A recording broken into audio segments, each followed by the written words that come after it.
आज मैंने बनाए हैं करेले गोश्त। ये बहुत ही टेस्टी बने हैं।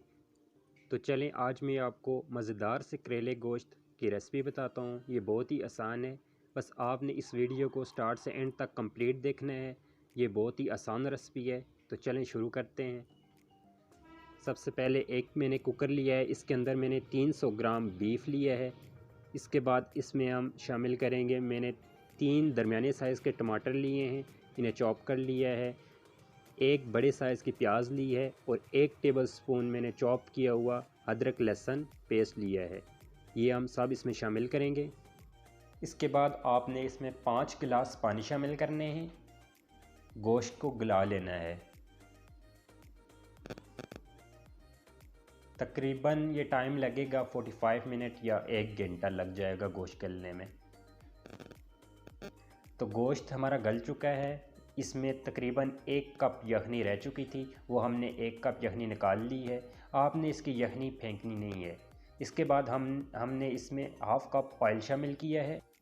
इसके बाद आपने इसमें 1 टेबलस्पून सूखा हुआ धनिया और ज़ीरा पीस कर आपने इसमें शामिल करना है। 1 टेबलस्पून। 1 टीस्पून आपने कुटी हुई लाल मिर्च इसमें शामिल करनी है। 1/4 टीस्पून आपने हल्दी शामिल करनी है और आपने हाफ़ टी स्पून नमक शामिल करना है इसमें। इसके बाद आपने इसको अच्छी तरह मिक्स कर लेना है।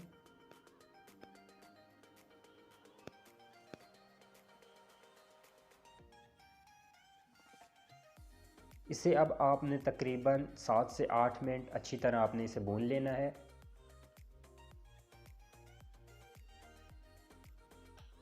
भूनने के बाद जो 1 कप यखनी रह चुकी थी वो इसमें शामिल कर लेनी है। अब इसे अच्छी तरह मिक्स करके आपने इस पर ढक्कन रखकर तकरीबन मीडियम आंच पर आपने 10 मिनट के लिए छोड़ देना है। इसका ऑयल जब अलग हो जाए तो ये मसाला रेडी हो जाएगा।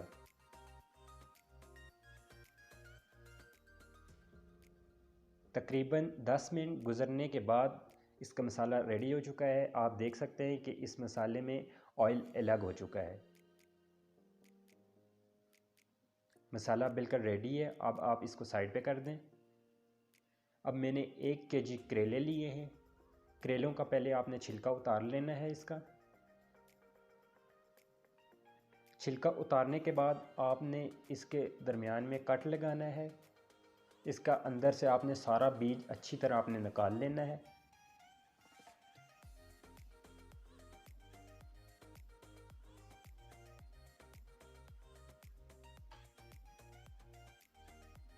इस तरह आपके करेले कभी कड़वे नहीं होंगे। ये एक बहुत ही आसान टोटका है, आपने इस तरीके से करना है तो आपके करेले कड़वे नहीं होंगे। बस आपने इस वीडियो को स्टार्ट से एंड तक कंप्लीट देखना है। आपने इस तरह बीज सारा निकाल लेना है। बीज निकालने के बाद आपने इन करेलों को आपने काट लेना है। इस तरह करेले काटने के बाद आपने इनमें 1 टेबलस्पून नमक डालकर इनको अच्छी तरह मिक्स कर लेना है। मिक्स करने के बाद आपने इन करेलों को तकरीबन 2 घंटे के लिए आपने इनको रख लेना है। अगर धूप हो तो धूप में रख दें, नहीं तो आप वैसे भी रख सकते हैं। इन्हें 1 टेबलस्पून नमक लगाकर छोड़ देना है। 2 घंटे गुजरने के बाद आपने इनको थोड़े थोड़े करेले हाथ में लेकर अच्छी तरह दबाकर इनका कड़वा पानी आपने निकाल लेना है। आपने इनको पहले धोना नहीं है, पहले इनका इस तरह आपने कड़वा पानी निकालना है। सब करेलों का आपने इस तरह पहले कड़वा पानी निकाल कर फिर आपने 1 से 2 पानी से इनको अच्छी तरह धो लें। उसके बाद आपने इनको इस तरह फिर पानी वो निकाल लेना है अच्छी तरह दबाकर। इनको मैंने 2 पानी से धोकर इनका पानी उसी तरह निकाल लिया है। अब ये बिल्कुल रेडी हो चुके हैं। अब इनको हम फ्राई करेंगे। डीप फ्राई करने के लिए मैंने ऑयल लिया है कढ़ाई में। ऑयल अच्छी तरह गर्म हो जाए तो आपने इनके अंदर करेले शामिल करने हैं फ्राई होने के लिए।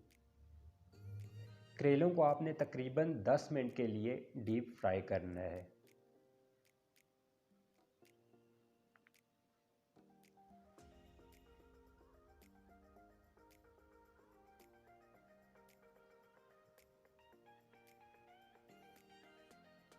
आप देख सकते हैं करेलों का रंग जो है वो चेंज हो चुका है।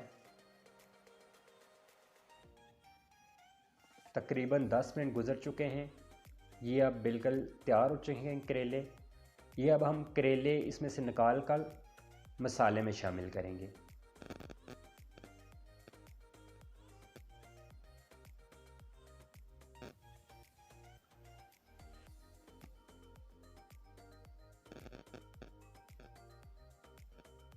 मसाला रेडी है। आपने करेले निकाल कर मसाले में शामिल करने हैं। इसके बाद आपने इसको 2 से 3 मिनट अच्छी तरह भून लेना है। करेले मिक्स करके आपने भून लेना है 2 से 3 मिनट।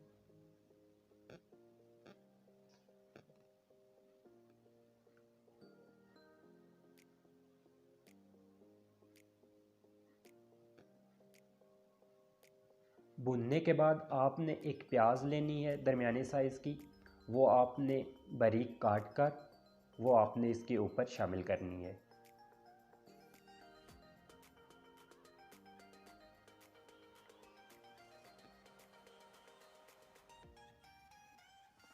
आपने इस तरह प्याज को शामिल कर लिया है।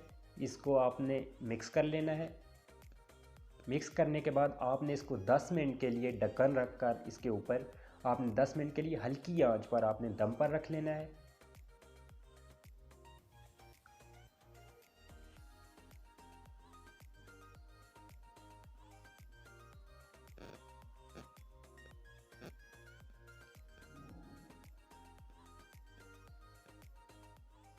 करेले हमारे रेडी हो चुके हैं।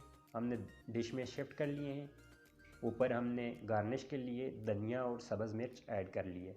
अगर आपको ये वीडियो पसंद आई हो तो प्लीज़ लाइक कर दीजिए इस वीडियो को शेयर कीजिए और साथ इस चैनल को भी सब्सक्राइब कर लीजिए। शुक्रिया।